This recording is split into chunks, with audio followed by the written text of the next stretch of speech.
La question d'aujourd'hui, c'est que dois-je faire pour obtenir la vie éternelle? Voilà. Et j'ai été interpellé par ce passage il y a quelques semaines.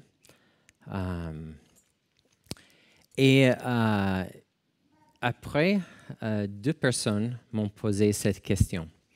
Et alors, j'ai dit, bon, c'est un signe, il faut parler avec la prochaine fois que je vais prêcher. La plupart d'entre vous savent déjà que je travaille avec AKP, une association protestante pour l'étudiant. Et il y a quelques semaines, on a fait une formation pour apprendre comment utiliser une appli avec le téléphone. Ça s'appelle Jesus Film, là-haut. Et il y a des films, des courts-métrages, pas que le Jesus Film. Et le but, c'était d'apprendre comment utiliser des courts-métrages afin de démarrer des conversations spirituelles. Alors, on a pris tout et après, on est allé à l'esplanade en binôme et on a trouvé un jeune homme et on lui a montré ce film. On va en regarder un autre après. Mais il a bien aimé. Il pensait qu'il s'agissait plutôt de la conservation de l'eau. Et on a dit, bon, on peut en tirer des leçons, c'est sûr, mais en fait, il y a d'autres leçons là. Et on a discuté, il a dit, bon, je suis athée, bon, parfois agnostique, parfois déiste. Mais il a été d'accord pour avoir un deuxième rendez-vous et prendre un café et parler plus de Dieu, des choses spirituelles. Et la première question qu'il m'a posée, c'était cette question. Il a phrasé un peu différemment. Il a dit, bon, est-ce que quelqu'un peut faire quelque chose qui lui empêchera d'aller au paradis? Et on a eu des bonnes discussions sur cette question. Quelques semaines plus tard, il y avait un groupe d'Américains qui sont venus.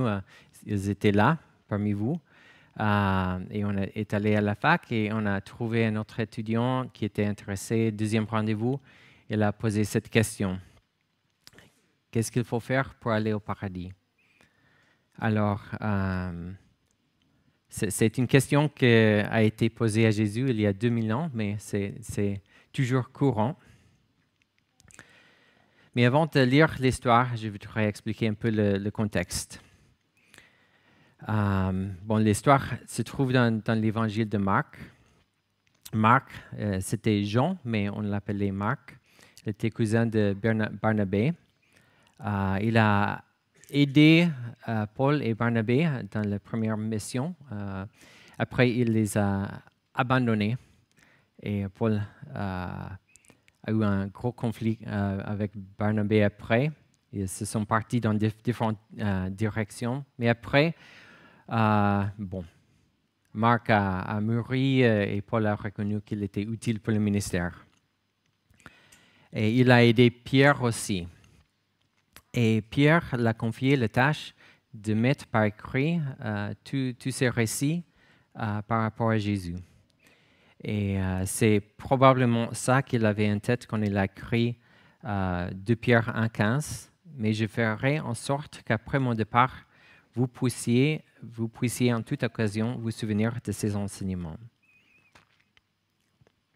Alors, il a écrit au même public que Pierre, il écrit aux chrétiens qui sont dans l'Empire romain. Ils sont en train de subir des persécutions. Pierre était mort, probablement. Peut-être Marc a commencé à écrire tout cela avant la mort de Pierre, mais probablement après la mort de Pierre, il a fini. Quelque chose de caractéristique de Marc, il y a beaucoup d'actions. Il utilise le mot immédiatement 42 fois et immédiatement apparaît que 52 fois dans le Nouveau Testament. Alors Marc, beaucoup d'actions, mais aussi beaucoup d'émotions. On voit plus d'émotions dans l'évangile de Marc que dans d'autres évangiles. Il y a 3 parties dans l'évangile de Marc. La première partie, c'est au nord, dans le territoire de Galilée, autour du lac de Galilée. Après, ils sont en chemin entre le lac de Galilée et Jérusalem. Et la troisième partie, c'est autour de Jérusalem où Jésus va souffrir, mourir et ressusciter. Et la partie en chemin, c'est la partie où Jésus focalise les enseignements sur les disciples. C'est là où se trouve notre texte. Juste avant cette partie-là, Jésus, c'est le récit des enfants. Je vais le lire parce que c'est court. Des gens amenèrent à Jésus de petits enfants pour qu'il pose les mains sur eux. Mais les disciples leur firent des reproches. Jésus le vit, il s'en indigna. On lit que dans Marc qu'il est indigné. Et il dit, laissez donc les petits enfants venir à moi. Ne les en empêchez pas, car le royaume de Dieu appartient à ceux qui leur ressemblent. Vraiment, je vous l'assure, celui qui ne reçoit pas le royaume de Dieu comme un petit enfant n'y entrera pas. Là-dessus, il prit les enfants dans ses bras, posa les mains sur eux et les bénit. Et Marc fait un lien très fort avec notre texte, avec ce passage. Après, juste après, Jésus fait la troisième annonce de sa passion. Il va mourir, va souffrir, mourir et ressusciter. Et les disciples ne comprennent rien, ils vont comprendre plus tard. Et c'est là où on se trouve le texte clé de Marc. Il dit, en effet, le Fils de l'homme est venu non pour être servi, mais pour servir et donner sa vie en rançon pour beaucoup. Alors, on va voir tous ces éléments dans notre texte. Lisons. Comme il partait, un homme accourut, se jeta à genoux devant lui et lui demanda, « Bon maître, que dois-je faire pour obtenir la vie éternelle ?» « Pourquoi m'appelles-tu bon ?» lui répondit Jésus. « Personne n'est bon sinon Dieu seul. Tu connais les commandements.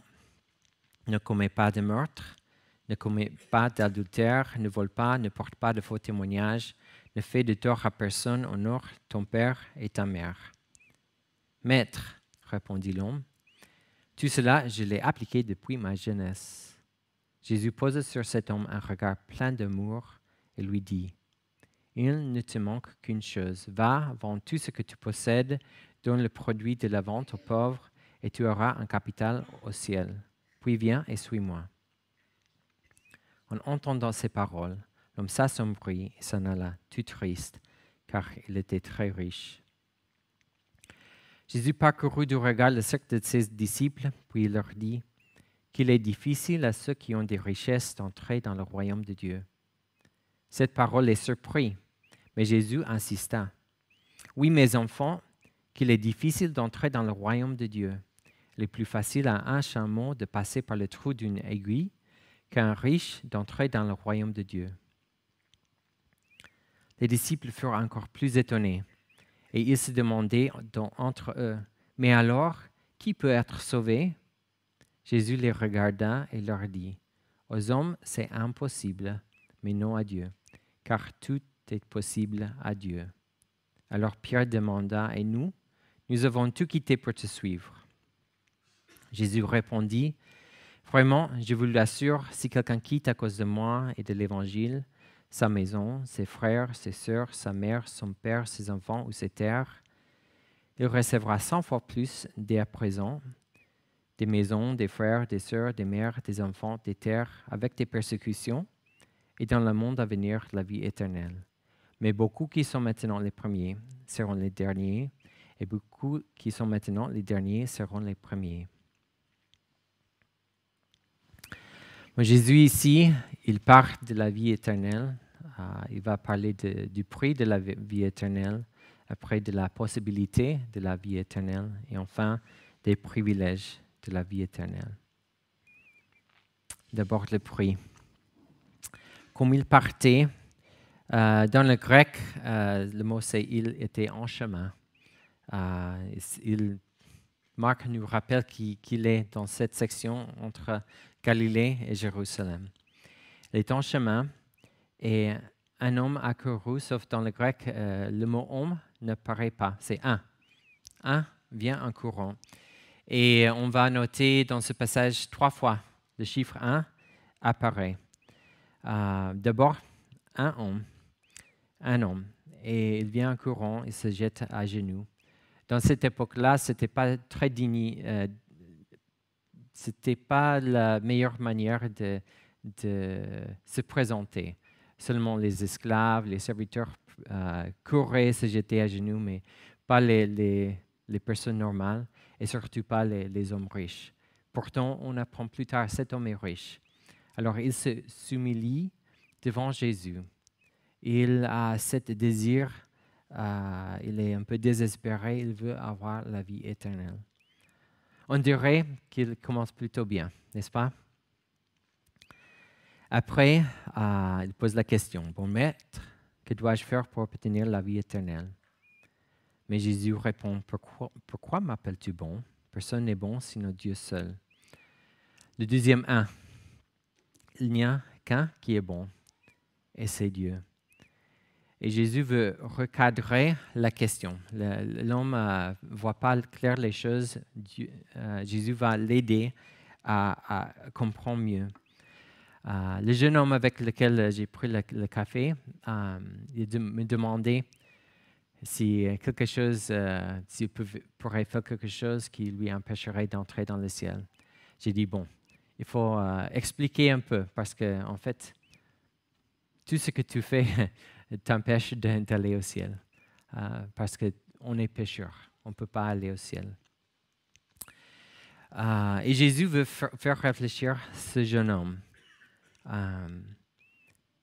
Tout d'abord, qui est Jésus? Parce que Jésus ne peut pas être simplement un bon maître. Soit il est Dieu, ou soit il est pécheur. Et l'homme, il voulait faire réfléchir ce jeune homme, qui es-tu? Tu ne peux pas être simplement une bonne personne. Soit tu es Dieu ou tu n'es pas, tu es un pécheur. Il continue, tu connais les commandements, ne commets pas de meurtre, adultère, vol. Il parle du deuxième tablette des 10 commandements. Il y avait 2, n'est-ce pas? La première tablette, il s'agissait plutôt de notre relation avec Dieu. Il ne faut pas avoir d'autres dieux devant le vrai Dieu. Et bon, le deuxième, notre relation avec d'autres. Seulement ici, il mentionne, au lieu de dire il ne faut pas convoiter, il dit il ne faut pas faire tort à personne. Probablement, c'est une application spécifique pour les riches. C'était une tentation, quelque chose que les riches faisaient parfois avec les richesses. Alors, il dit toutes ces choses et l'homme, il pense toujours être une bonne personne. Et probablement, si tu le voyais, tu penserais, oui, c'est une bonne personne. C'est le genre de personne, il suit la loi, il est généreux, il aide des personnes, il prend soin de ne pas utiliser trop d'eau, il recycle ces choses. Toutes les choses, on voit, bon, c'est un bon homme, une bonne personne. Mais il était toujours pécheur, il fallait comprendre cela. Jésus posa sur cet homme un regard plein d'amour et lui dit, il ne te manque qu'une chose. Troisième chiffre 1, une chose. Et dans le grec, Jésus regarde, il aime et il dit. Et le mot regarde, c'est pas le mot plus simple pour dire regarder. Emblepsa, c'est le passé d'emblepo. Blepo, c'est regarder. Je vois, mais emblepo, c'est regarder dedans. C'est de fixer le regard sur quelqu'un. Alors, il le regarde, il le voit, il le connaît. Puis, il l'aime. Et c'est dans Marc qu'on lit ça qu'il aime, ce jeune homme. Et il dit, on a des gens, des amis, des membres de la famille, on les aime, mais parfois c'est difficile de leur dire la vérité, n'est-ce pas? Mais si on aime vraiment nos amis, nos membres de la famille, il faut qu'on leur dise la vérité. Il faut qu'on partage l'Évangile. de la meilleure façon possible, certes, et pas forcément plusieurs fois, mais au moins une fois. Mais il faut leur dire la vérité. Et on a peur parfois. On ne veut pas parce que peut-être ils ne vont pas accepter ce qu'on va dire. Peut-être ils vont se fâcher. Mais Jésus, il a aimé ce jeune homme et il lui a parlé. Il ne te manque qu'une chose. Puis, il lui donne 4 commandements. Vraiment, c'est le dernier commandement qui est le plus important de suivre Jésus. Les 3 autres, c'était pour l'aider à le suivre. Parce qu'il avait un autre Dieu. Son Dieu était ses richesses. Il aimait plus ses richesses qu'à Dieu. Il fallait abandonner son Dieu afin de suivre Jésus. Mais en entendant ces paroles, l'homme s'assombrit et s'en alla tout triste car il était très riche. Le mot, c'est très graphique ici. C'est le même mot utilisé dans Matthieu pour décrire le ciel bleu qui, tout d'un coup, les nuages viennent et ça devient tout noir avant la tempête. C'est le même mot, l'homme s'assombrit et s'en alla tout triste car il était très riche. Les commentateurs disent que c'est l'histoire la plus triste dans les évangiles. Parce que Jésus, il a aimé ce jeune homme. Il l'a invité à le suivre, mais il ne pouvait pas, il ne voulait pas, parce qu'il aimait plus les choses qu'il avait. Et on voit ici que même Jésus n'a pas convaincu tout le monde. Nous pouvons partager la vérité avec les gens. Pas tout le monde va être convaincu, mais ce n'est pas notre tâche. C'est la tâche de Dieu. Alors, on fait notre partie et on fait confiance à Dieu pour le reste. Ensuite, Jésus parle de la possibilité de la vie éternelle. Jésus parcourut du regard le cercle de ses disciples. C'est le même mot, mais au lieu de regarder dedans, il regarde autour.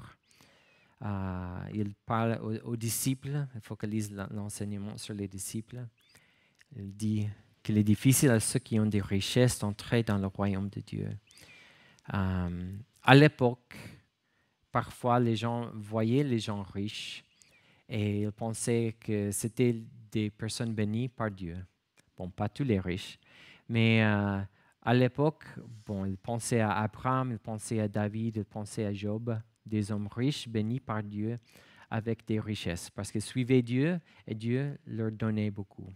Alors, pour les disciples, cela les a surpris parce qu'ils pensaient, si même les riches, si pour les riches c'est difficile d'entrer dans le royaume de Dieu, c'est compliqué. Et Jésus insiste, oui mes enfants, qu'il est difficile d'entrer dans le royaume de Dieu. Il est plus facile à un chameau de passer par le trou d'une aiguille qu'un riche d'entrer dans le royaume de Dieu. Alors, le chameau, c'est le plus grand bête de somme dans cet endroit. Et l'aiguille, le trou le plus petit avec lequel on travaillait. C'était un exemple,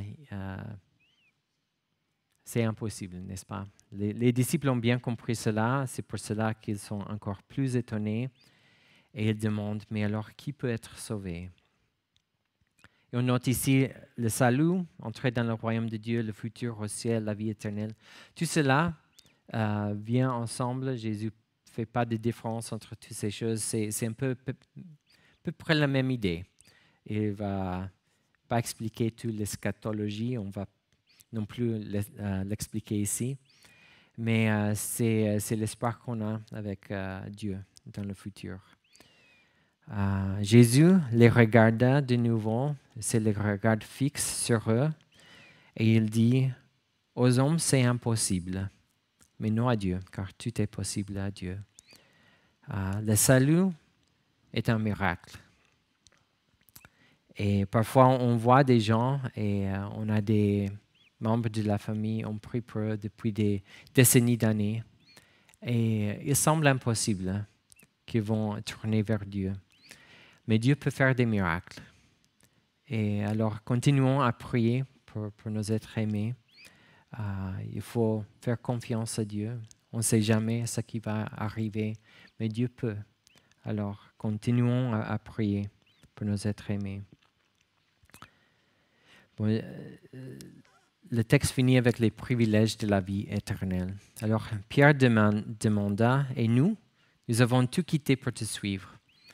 C'est ici, il semble que Pierre interrompe Jésus. Il ne peut pas s'empêcher. Mais Jésus ne fait pas de réprimande. Par contre, il l'encourage, il dit vraiment, je vous l'assure, c'est quelque chose, tu peux compter sur ça. Si quelqu'un quitte à cause de moi et de l'Évangile. Bon, la clé, c'est la motivation. Parce que ce n'est pas l'Évangile de la prospérité ici. Ce n'est pas, tu donnes à l'Église 1 euro aujourd'hui et demain, tu en recevras 100. Non, ce n'est pas ça. Si tu quittes motivé par Jésus et par l'Évangile, il va te récompenser. Si tu quittes maison, famille, possession, il ne s'agit pas d'abandonner ta famille, les petits-enfants. Ce n'est pas ça. Et moins de les vendre afin de suivre Jésus, n'est-ce pas? Mais bon, dans mon cas, j'ai quitté mon pays, j'ai laissé derrière ma famille. Les choses que j'avais, je n'avais pas trop. Ce n'était pas comme le jeune homme riche là. Mais je peux voir que Dieu m'a donné beaucoup plus de ce que j'ai laissé derrière. Beaucoup plus d'amis, de famille en Christ. Alors, c'est vrai ce que Jésus dit. Et je sais que, bon, chacun d'entre nous, si on croit en Jésus, on peut aller n'importe où dans le monde et voir d'autres chrétiens, des frères et sœurs qui vont nous recevoir. C'est un grand privilège d'être chrétien. Mais on aura aussi des persécutions. Ce n'est pas la vie en rose. Mais avec les persécutions, on sait que le futur est certain. On va aller avec lui, on aura la vie éternelle. Jésus finit avec ces mots, mais beaucoup qui sont maintenant les premiers seront les derniers, et beaucoup qui sont maintenant les derniers seront les premiers. Alors, pas tous, mais beaucoup. Les gens qui sont importants dans le monde aujourd'hui, qu'on voit dans les nouvelles, les plus beaux, les plus forts, les plus riches, les meilleures personnes dans l'éternité, on va voir s'ils le sont vraiment. Mais beaucoup qui sont maintenant méprisés peut-être, ou les plus ignorés, dans l'éternité, ils seront parmi les premiers. Bon, la vie éternelle. La question, qu'est-ce que dois-je faire? Bon, on ne peut faire rien, mais le prix, c'est tout. Il faut se débarrasser de notre Dieu et donner notre vie à lui pour qu'il soit le premier dans notre vie. La possibilité de le faire, c'est zéro. Personne ne peut le faire sans l'aide de Dieu. C'est un miracle. Et les privilèges, bon, autant ici, 100 fois plus ici, avec de la persécution et la vie éternelle. J'aime bien comme Jim Elliot l'a dit, il n'est pas fou celui qui donne ce qu'il ne peut pas garder afin d'obtenir ce qu'il ne peut pas perdre. Ça vaut la peine. Alors, je voudrais, avant de montrer le film, le court-métrage dont je vous ai parlé, je voudrais vous laisser avec ces mots. Jésus te voit, il te connaît complètement, il t'aime, il a donné sa vie pour toi et il t'invite, il veut que tu le suives. Est-ce que, bon, dans ma vie parfois, j'ai prié pour demander à Jésus d'entrer dans ma vie, j'avais à peu près 5 ans. Mais parfois, il faut que je revisite et que je réfléchisse, parce que parfois, je peux commencer à suivre d'autres choses, d'autres idoles. Je mets d'autres choses dans la première place. Il faut que je prenne le moment, comme on a fait tout à l'heure avec la communion, de réfléchir et de dire pardon à Dieu, pardon parce que J'ai mis d'autres choses dans ta place. Je lui dis merci parce qu'il a tout payé pour moi. Il m'a pardonné déjà. Et je lui dis, s'il te plaît, viens, prends ta place dans ma vie de nouveau. Prends la première place dans ma vie. Je me soumets à toi.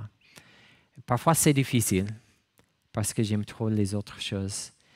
Mais ça vaut la peine.